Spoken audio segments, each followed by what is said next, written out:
Bentrovati. Alla metà del Settecento in Europa viene profilandosi una sostanziale svolta culturale. Nel 1759 il filosofo e matematico francese Jean-Baptiste Léron d'Alembert afferma: un notevolissimo mutamento delle nostre idee sta avvenendo. Un mutamento di tale rapidità che sembra promettere un mutamento ancora maggiore in seguito. Sarà il futuro a decidere il fine, la natura e i limiti di questa rivoluzione, il costo e le perdite che la posterità sarà in grado di giudicare meglio di quanto non possiamo fare noi.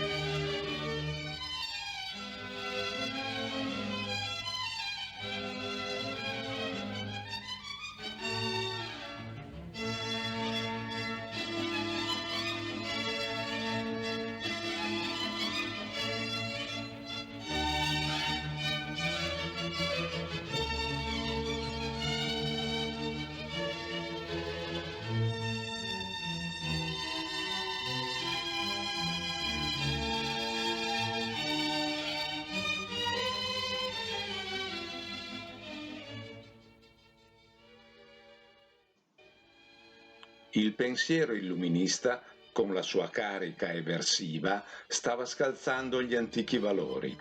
Il futuro era in nome della ragione, della fiducia nelle capacità critiche dell'uomo e nell'assoluta superiorità dello spirito scientifico su ogni forma di tradizionalismo. Londra, ma soprattutto Parigi, divengono i maggiori centri europei di produzione di idee e di sapere.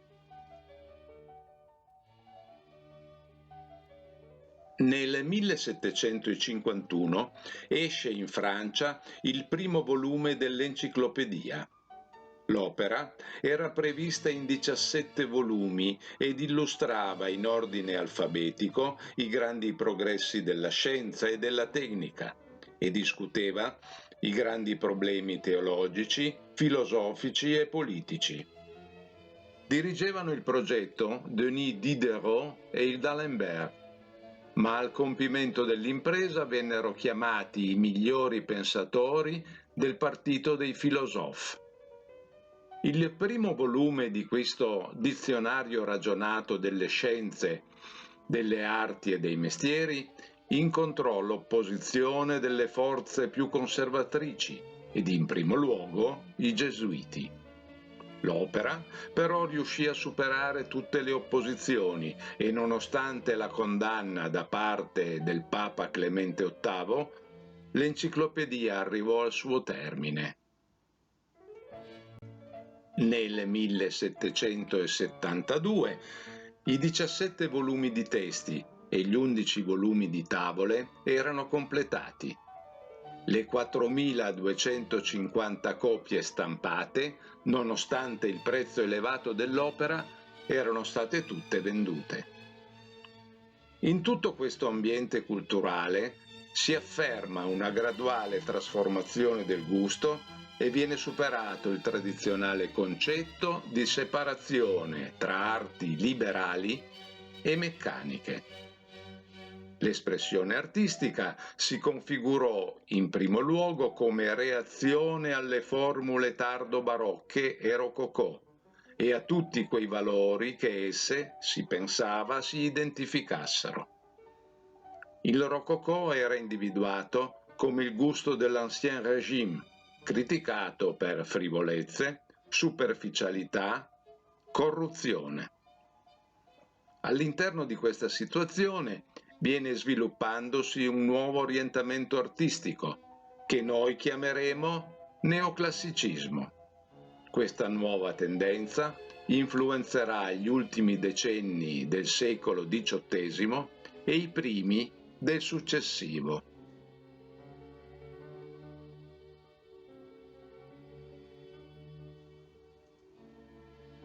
Le scoperte archeologiche di Ercolano nel 1738 e Pompei nel 1748 promossero indubbiamente il rinnovato e diffuso interesse per l'antichità che contraddistingue questo periodo.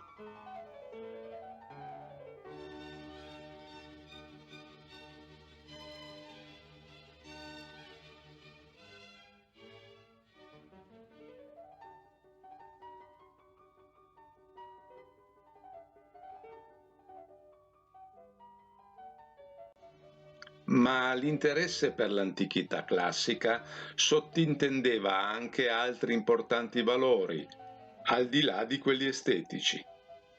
Winckelmann, il maggior teorico del neoclassicismo, scrive in Pensieri sull'imitazione dell'arte greca nel 1755: l'unica via per noi per divenire grandi e, se possibile, inimitabili è l'imitazione degli antichi.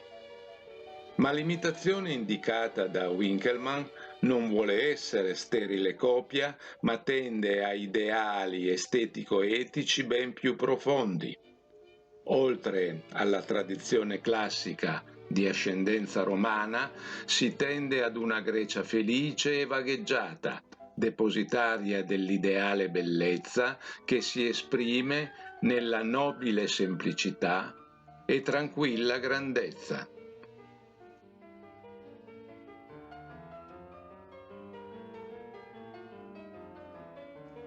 Nel 1750 viene riscoperta Paestum, l'antica Poseidonia. In quegli stessi anni vengono pubblicate incisioni che illustrano le rovine dei più bei monumenti greci. L'arte greca viene assunta come modello unico e liberata dalle interpretazioni vitruviane e rinascimentali.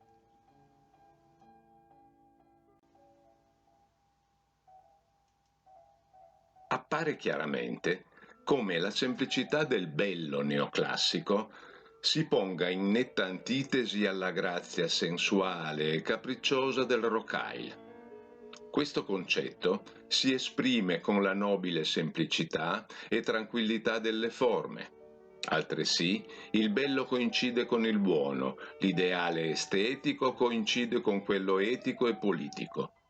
Winckelmann ricerca appunto nella libertà della Grecia, congiunta alla particolare felicità del clima, uno dei motivi primi dello svilupparsi in quel tempo e in quel luogo dell'idea di bellezza assoluta. La Francia rivoluzionaria e giacobina troverà appunto i suoi ideali riferimenti e i suoi simboli nel mondo classico e soprattutto nella severa Roma repubblicana, spazzando così impetuosamente le forme dell'antico regime. Ad analoghi modelli greci e romani si ispirerà anche l'arte dell'impero napoleonico. Questi modelli verranno utilizzati anche da quegli stati dell'America del Nord negli anni che immediatamente seguirono la conquista della loro indipendenza. Thomas Jefferson, presidente degli Stati Uniti e architetto, imponeva come stile ufficiale un'architettura romanizzante, intesa appunto a esprimere gli ideali libertari e democratici della giovane Repubblica. Il neoclassicismo si diffonde largamente in tutta Europa ed investe tutti i settori della produzione artistica, dalle cosiddette arti maggiori fino all'arredo e alla moda. I modelli del mondo greco e romano non sono gli unici a attrarre gli artisti. Si recuperano infatti anche motivi egizi, etruschi e altri di remote civiltà. Basti citare la poderosa opera pubblicata fra il 1752 e il 1767 dal conte di Caylus, 7 volumi dedicati a recueil d'antiquités égyptiennes, étrusques, grecques, romaines et gauloises. Lo storicismo e l'interesse scientifico tipici dello spirito illuminista condurranno poi anche ad un graduale apprezzamento dell'arte medievale e del primo Rinascimento. Nel periodo Luigi XVI i piani tornano a essere regolari. I sostegni sono a colonnine a forma di faretra, rigidi e scanalati, raramente congiunti da traverse. Le console apparentemente si presentano meno ricche. I piani, come già detto, tornano a essere rettangolari ed in alcuni casi la loro forma diventa semicircolare. Il festone floreale è spesso elemento decorativo predominante. La finitura è pressoché sempre dorata o laccata, a volte con fondi di azzurro molto chiaro.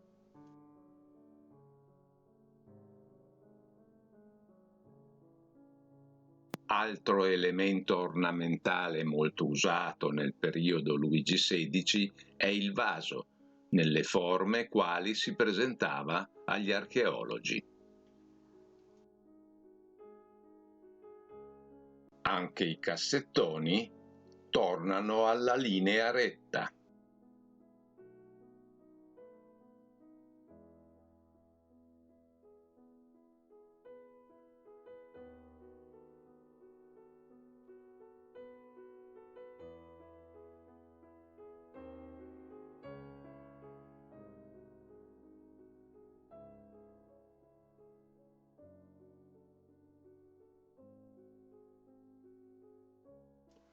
Nei sedili il Luigi XVI torna a forme più rettilinee ed i braccioli tornano a restringersi, anche qui in ossequio alla moda delle signore che ora si ispira alla tunica greca e romana, aderente al corpo, con funzione di esaltarne le grazie.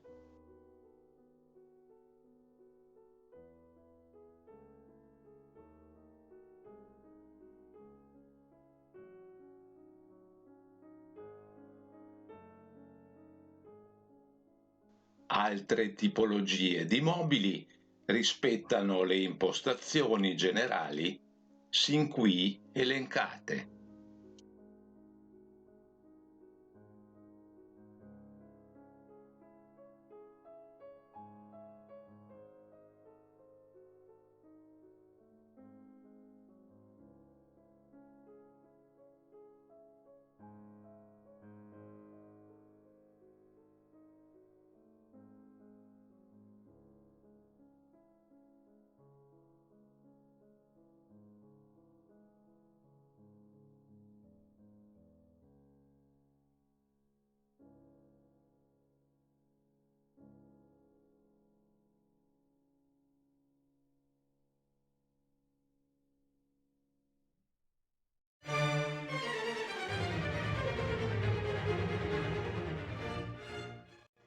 A sovvertire il regno di Luigi XVI saranno le vicende della Rivoluzione francese. Il periodo politico del Direttorio, che va dal 1790 al 1804, darà anche il nome allo stile dei mobili.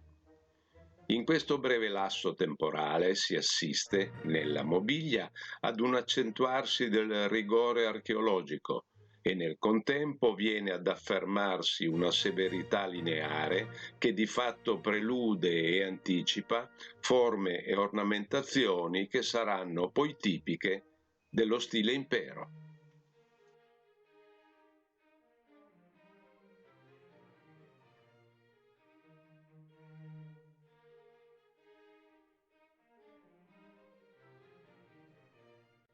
Il 18 maggio 1804 Napoleone diventa imperatore dei francesi. I mobili in quest'epoca, nel crescente potere acquisito dalla classe borghese, diventano la vera ricchezza decorativa della casa, unendo eleganza e praticità. Hanno forme in generale massicce, sono pesanti, a ricordare i mobili romani e greci e sono spesso ispirati all'architettura. Possono essere in legno pregiato a vista oppure laccati e dorati. Sono ornati con cariatidi e sfingi di bronzo o con forme ornamentali in ottone, sempre lavorati in maniera finissima. Sedie e poltrone sono costantemente a pianta quasi quadrata, con struttura solida e pesante. Caratteristica è la forma leggermente curva dei sostegni posteriori, che continua senza interruzione in quella degli schienali.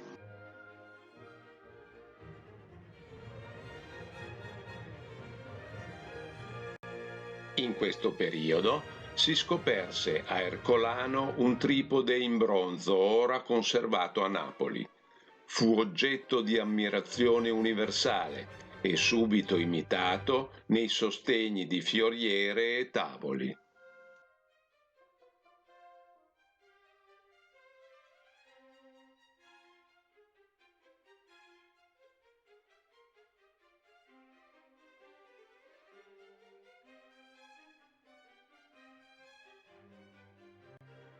Le console, i tavoli da muro, diventano estremamente semplici, con intagli spesso assenti, piano marmoreo e fregi in metallo applicati. Lo stesso dicasi per i cassettoni.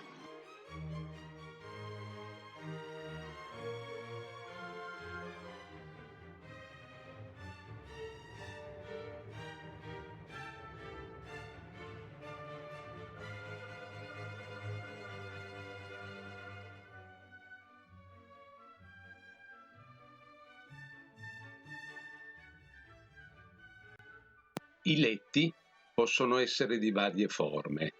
La tipologia più comune è quella detta a barcaccia o a barcone ed è destinato a essere appoggiato al muro nel senso della lunghezza.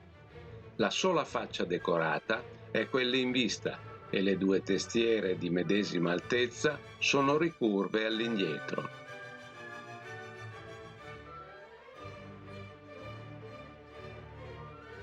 I letti parati hanno tende e baldacchino sorretto da 4 sostegni terminanti in alto con spiumazzi o statue, oppure sospeso alla parete. A volte anche questi letti sono disposti con il lato lungo addossato alla parete e la grandiosità e ricchezza è rappresentata più dall'apparato del drappeggio che non dalla struttura in legno. Tavolini a forma di sezione di colonna, con anta dissimulata apribile.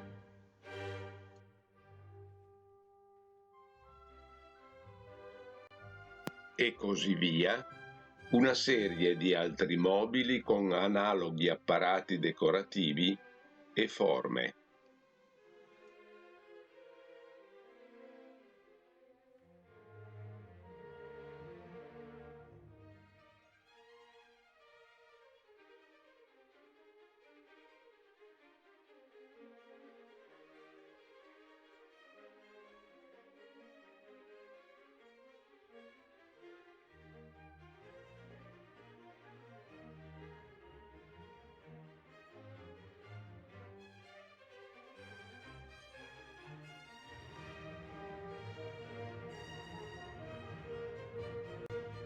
Una particolare menzione meritano i mobili cosiddetti Retour d'Égypte. Il loro stile venne direttamente ispirato a seguito della campagna militare in Egitto dell'allora ancor giovane generale Bonaparte nel 1799. Forte incremento in Francia ed in Europa alla conoscenza delle scoperte archeologiche originate da detta campagna furono in larga parte dovute al barone egittologo Vivant Denon, che divulgò le strabilianti scoperte con la pubblicazione nel 1802 del volume Voyage dans le Bas et la Haute-Égypte pendant les campagnes du général Bonaparte.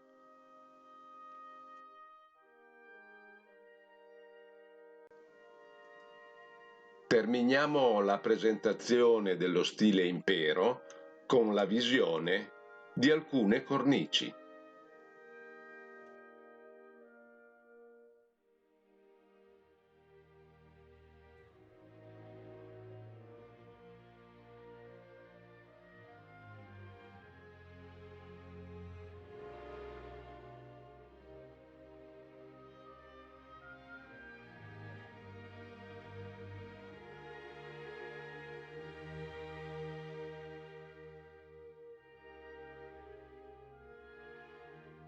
Nel ringraziare per l'attenzione, invito a iscrivervi al canale e cliccare sulla campanellina. Alla prossima!